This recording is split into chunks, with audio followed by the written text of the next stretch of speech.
Hi friends, welcome back to Sabaya kitchen. இன்றைக்கி நம்ம கிச்சனில் என்ன பார்க்க போகிறோன்னா, கிட்ஸுக்கெலாம் ரொம்ப பிடிச்ச ஸ்வீட் பொட்டேட்டோ சீஸ் பால் எப்படி செய்கிறதுன்னு பார்க்கலாம். அதுக்கு முன்னாடி நம்ம சேனலை சப்ஸ்கிரைப் பண்ணாதவங்க மறக்காமல் சப்ஸ்கிரைப் பண்ணி பக்கத்தில் இருக்கிற பெல் பட்டனை கிளிக் பண்ணி ஆல் கொடுங்க. நான் போடுற புது புது டிஃப்ரெண்ட்டான எம்மியான வீடியோஸ் எல்லாமே உங்களுக்கு உடனே வரும். வாங்க எப்படி செய்கிறதுன்னு பார்க்கலாம்.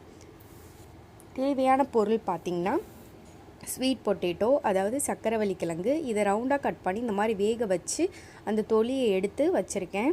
இது வந்து ஆவியில் இட்லி இதில் வந்து வேக வச்சு எடுத்துக்கோங்க, அப்போ தான் உங்களுக்கு நல்லா வெந்து வரும்.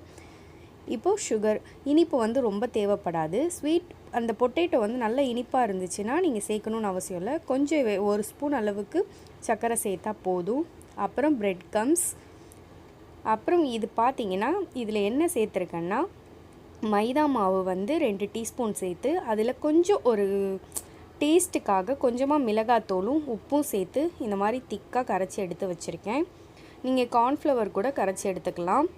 மைதா சேர்க்கும் போது கொஞ்சம் கிறிஸ்பினஸ் கிடைக்கும். அப்புறம் சீஸ், நான் இன்றைக்கி வந்து என்ன சீஸ் எடுத்திருக்கேன்னா, மொசரல்லா சீஸ் எடுக்கல, அமுல் சீஸ், மில்கி அந்த இதில் வந்து க்ரீம் சீஸ் தான் எடுத்திருக்கேன். அது வந்து உங்களுக்கு ரொம்ப மெல்ட்டாகி வராது, ஸோ அதனால் டேஸ்ட்டு கொடுக்கும். பட் ஆனால் அதனால் அந்த சீஸ் எடுத்திருக்கேன். இப்போ இதை நல்லா பிசைஞ்சுக்கோங்க, கட்டி இல்லாமல். இதில் கொஞ்சமாக பிரெட் கம்ஸ் சேர்த்துக்கோங்க. சேர்த்துட்டு இதை நல்லா பிசைஞ்சு எடுத்துக்க போகிறோம், கட்டி இல்லாமல். நீங்கள் மொசரல்லா சீஸ் சேர்க்கும் போது உங்களுக்கு நல்லா அந்த இழுக்கிற மாதிரி வரும். பட் ஆனால் நீங்கள் எந்த சீஸ் வேணாலும் எடுத்துக்கலாம். நல்லா பிசைஞ்ச பிறகு கொஞ்சமாக கையில் ஆயில் இல்லைன்னா கீ தடவிட்டு இதை இந்த மாதிரி உருட்டி தட்டி அதுக்குள்ளே வந்து சீஸ் வைக்க போகிறோம். இந்த சீஸ் வந்து உங்களுக்கு உள்ளே மெல்ட் ஆகலைனாலும் ஒன்றுமே இல்லை, இது வந்து சும்மாவே சாப்பிட்லாம் இந்த சீஸ்.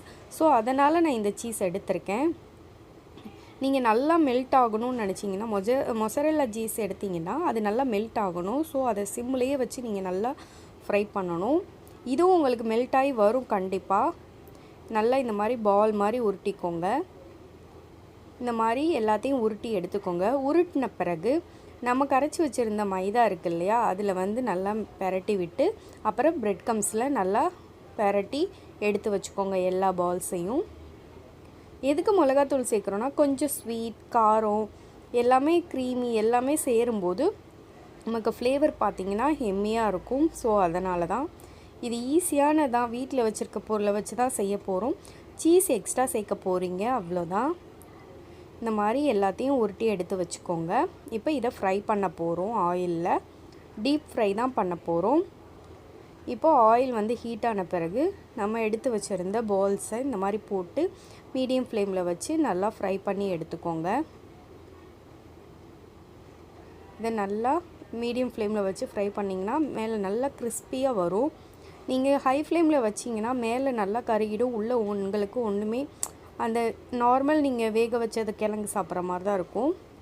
ஸோ இந்த மாதிரி மீடியம் ஃப்ளேமில் வச்சு ஃப்ரை பண்ணும்போது உங்களுக்கு நல்லா கிறிஸ்பியாக நல்லா வரும். அவ்வளோதான். இதை எல்லாத்தையும் எடுத்து வச்சு சர்வ் பண்ணிடலாம். பாருங்கள், நல்லா உங்களுக்கு சீஸ் வந்து கிறிஸ்பியாக, அந்த மேலே உள்ளது எல்லாம் கிறிஸ்பியாகி உள்ள சீஸ் வந்து பாதி மெல்ட் ஆகிடுச்சு. கண்டிப்பாக இது உங்களுக்கு பிடிச்சிருக்கும். ட்ரை பண்ணி பார்த்துட்டு எப்படி இருந்துச்சுன்னு மறக்காமல் கமெண்ட் பண்ணுங்கள். கிட்ஸுக்கெலாம் ரொம்ப பிடிச்ச ஒரு evening snacks. Thank you friends, thank you for வாட்சிங். Like and share.